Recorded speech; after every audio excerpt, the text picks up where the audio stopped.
Baik, Assalamualaikum warahmatullahi wabarakatuh. Sebelumnya perkenalkan, di sini saya memaparkan tugas UAS benchmarking bimbingan dan konseling dengan dosen pengampu Bapak Muhammad Hamdi SPD MPD dan saya sendiri Melisa Chandra dengan NIM A1S1222016. Di sini saya memaparkan benchmarking bimbingan konseling pada Fakultas Kesehatan Masyarakat Universitas Indonesia FKMI UI dari Perguruan Tinggi Negeri Universitas Indonesia.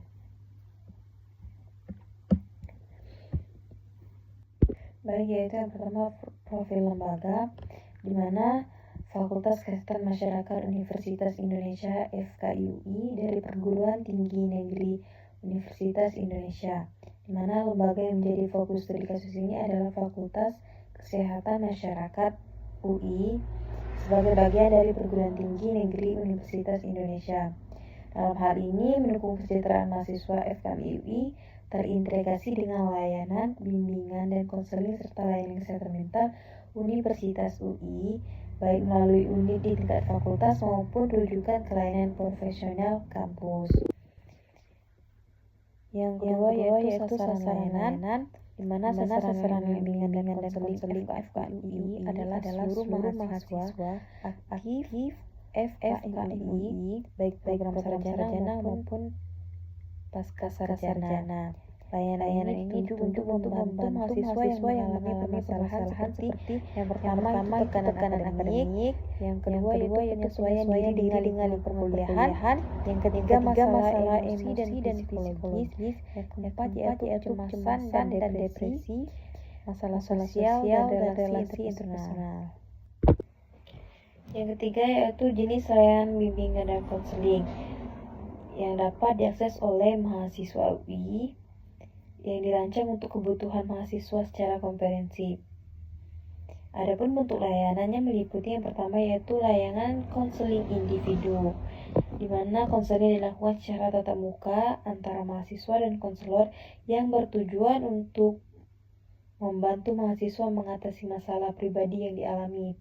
Yang kedua yaitu konseling akademik, di mana dalam menghadapi permasalahannya yang berkaitan dengan proses belajar, studi seperti kesulitan mengelola waktu, tekanan tugas, penurunan motivasi belajar, dan kecemasan menghadapi ujian. Yang ketiga yaitu konseling kesehatan mental pada penanganan permasalahan fisiologis yang berfokus lebih spesifik seperti kecemasan yang berkepanjangan dan gejala stres. Yang keempat yaitu konseling sebaya, merupakan layanan di mana konseling dilakukan berpendampingan yang dilakukan oleh mahasiswa yang berarti untuk memberi dukungan awal kepada sesama mahasiswa. Selanjutnya yaitu proses layanan bimbingan dan konseling, di mana alur layanan bimbingan dan konseling mahasiswa UI pada umumnya dimulai ketika mahasiswa menyadari adanya permasalahan kesehatan mental yang dialami seperti kecemasan yang berlebihan atau stres berkepanjangan. Setelah menyadari permasalahan tersebut, mahasiswa berinisiatif mencari bantuan. Mahasiswa dapat mengakses layanan bimbingan melalui jalur antara lain yaitu layanan di tingkat fakultas atau dosen akademik, atau langsung menghubungi layanan konseling yang disediakan oleh universitas. Dan yang ketiga yaitu asesmen awal, yaitu proses pengumpulan informasi oleh konselor untuk memahami jenis layanan dan tingkat permasalahan yang dialami mahasiswa. Berdasarkan hasil asesmen, mahasiswa kemudian mengikuti sesi konseling yang disesuaikan dengan kebutuhannya. Apabila dalam proses konseling ditemukan bahwa mahasiswa mengalami permasalahan kesehatan mental yang lebih serius, maka konselor akan memberikan rujukan ke tenaga profesional seperti psikolog atau psikiater.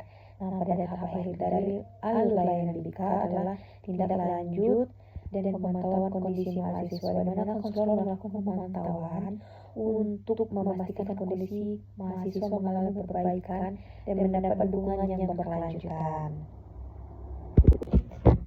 Jenis layanan preventif, kuratif, dan pengembangan.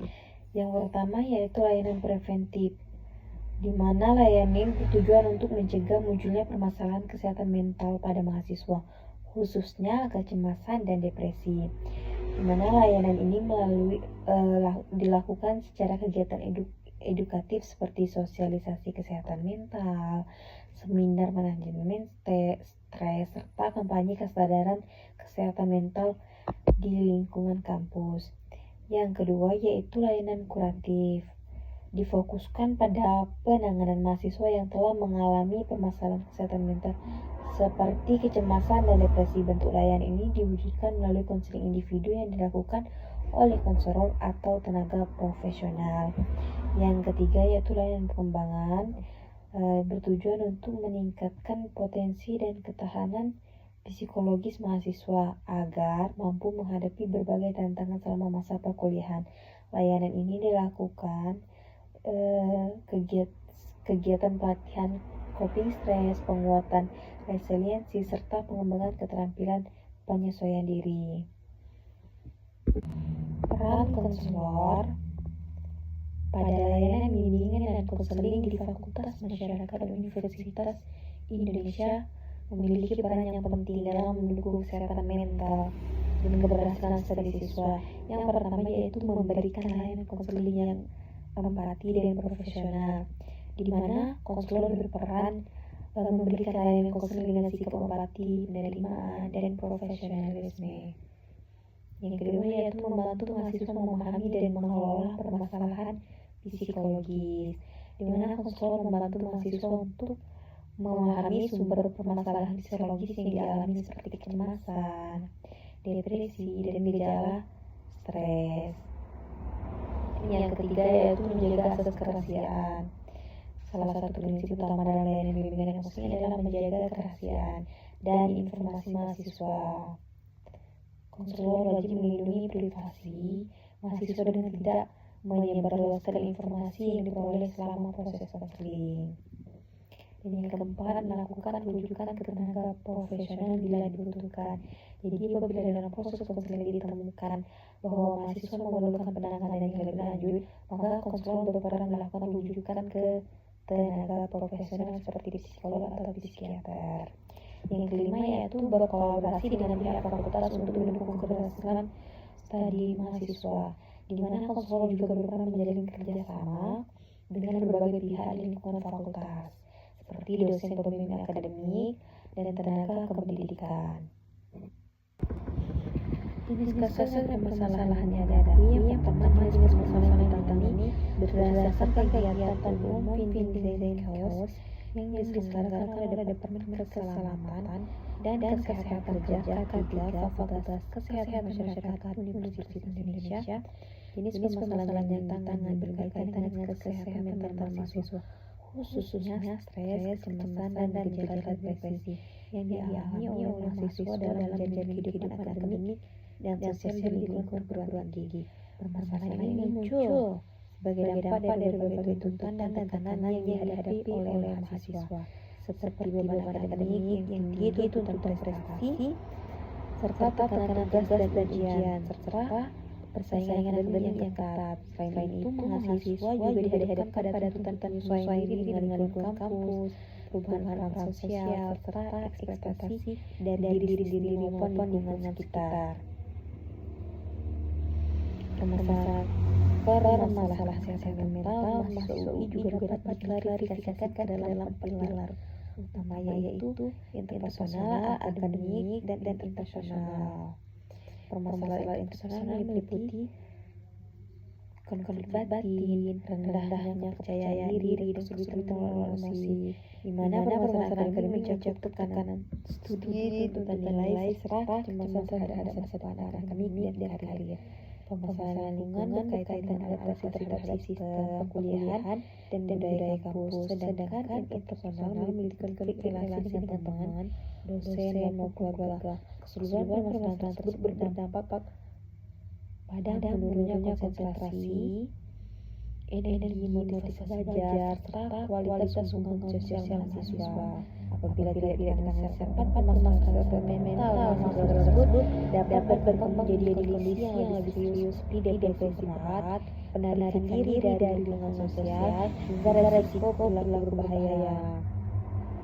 Oleh karena itu, kasus yang diangkat dalam kegiatan Feeding Zen Course mencerminkan kebutuhan nyata akan layanan bimbingan konseling serta berfokus pada pencegahan, penanganan, dan pengembangan kesehatan mental mahasiswa.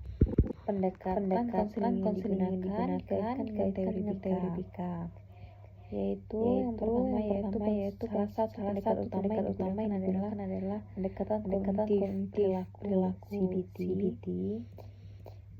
cognitive behavior therapy. Hal ini terlihat dari pembahasan mengenai segitiga kognitif, yaitu hubungan antara pikiran, perasaan, dan perilaku. Dalam teori CBT tersebut dipandang sebagai faktor yang mempengaruhi kondisi dan perilaku individu. Oleh karena itu, mahasiswa diajak menyadari pola pikir yang tidak ada dan menggantinya dengan cara pandang yang lebih realistis positif. Selain CBT, pendekatan mindfulness juga menjadi bagian penting dalam pengolahan mahasiswa, di mana individu untuk fokus pada pengalaman saat dia tanpa memberi penilaian berlebihan terhadap situasi yang dialami. Pendekatan lain juga digunakan adalah ACT menekan pentingnya penerimaan terhadap pengalaman yang tidak termasuk stres dan kegagalan sebagai bagian dari kehidupan. Mahasiswa diajak memahami bahwa bersifat netral dan wajar. Pendekatan tersebut selaras dengan konseling pengembangan, yaitu memandang mahasiswa sebagai individu dewasa yang sedang pada tahapan penting. Selanjutnya, analisis perbandingan praktik layanan dengan teori BK dan konseling. Secara teoritis, BK menekankan layanan konferensi berpusat pada konseling, yaitu mahasiswa, serta berorientasi pada perkembangan individu. Teori BK memandang individu sebagai pribadi yang unik, memiliki potensi untuk berkembang dan mampu mengelola permasalahan apabila diberikan dukungan yang tepat melalui preventif, kuratif, dan pengembangan. Hal ini sejalan dengan konsep BK komprehensif, yaitu menekankan keseimbangan antara upaya pencegahan dan penanganan masalah. Integrasi ini sesuai dengan teori BK yang menekankan pentingnya sistem rujukan dan kerjasama lintas unit untuk menjamin keberlanjutan dan layanan bagi konseling yang membutuhkan penanganan lebih lanjut. Selanjutnya, refleksi akademik, di mana kelebihan layanan bimbingan dan konseling di FKIUI adalah kesadaran institusional yang tinggi terhadap isu kesehatan mental mahasiswa. Kelebihan lainnya adalah sistem layanan yang terintegrasi dengan layanan kesehatan mental Universitas Indonesia secara menyeluruh, karena memungkinkan mahasiswa FKIUI untuk mengakses berbagai bentuk layanan mulai dari konseling di tingkat fakultas hingga rujukan ke psikolog atau tenaga profesional di unit layanan kesehatan mental UI.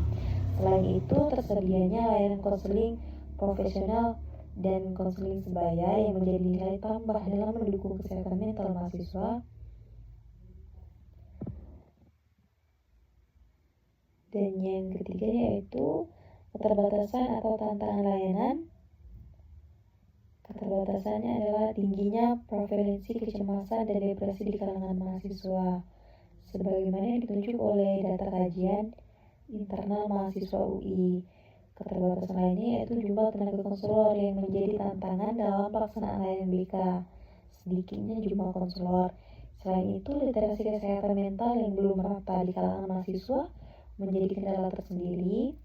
Tantangan lainnya adalah stigma terhadap masalah kesehatan mental yang masih melekat di lingkungan mahasiswa. Rekomendasi dan perbaikan dari perspektif mahasiswa bimbingan dan konseling yang perlu dilakukan yaitu pertama, penambahan jumlah konselor serta perluasan jam layanan agar mahasiswa memiliki akses yang lebih mudah dan refleksi terhadap layanan konseling. Yang kedua yaitu penguatan preventif berbasis fakultas perlu terus dikembangkan karena program eduktif seperti seminar dan kampanye. Yang ketiga yaitu peningkatan edukasi kesehatan mental sejak awal perkuliahan.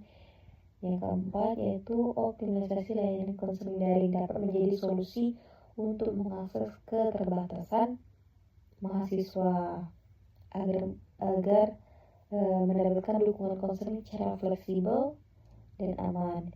Yang kelima yaitu penguatan kolaborasi antara fakultas dan unit bimbingan dan konseling. Pusat Universitas Indonesia perlu terus ditingkatkan. Kolaborasi yang baik akan menciptakan sistem layanan yang terkoordinasi, efektif, dan berjalan dalam mendukung kesehatan mental dan kesejahteraan masyarakat. Baik, mungkin ini saja yang dapat saya sampaikan. Kurang lebihnya saya mohon maaf. Assalamualaikum warahmatullahi wabarakatuh.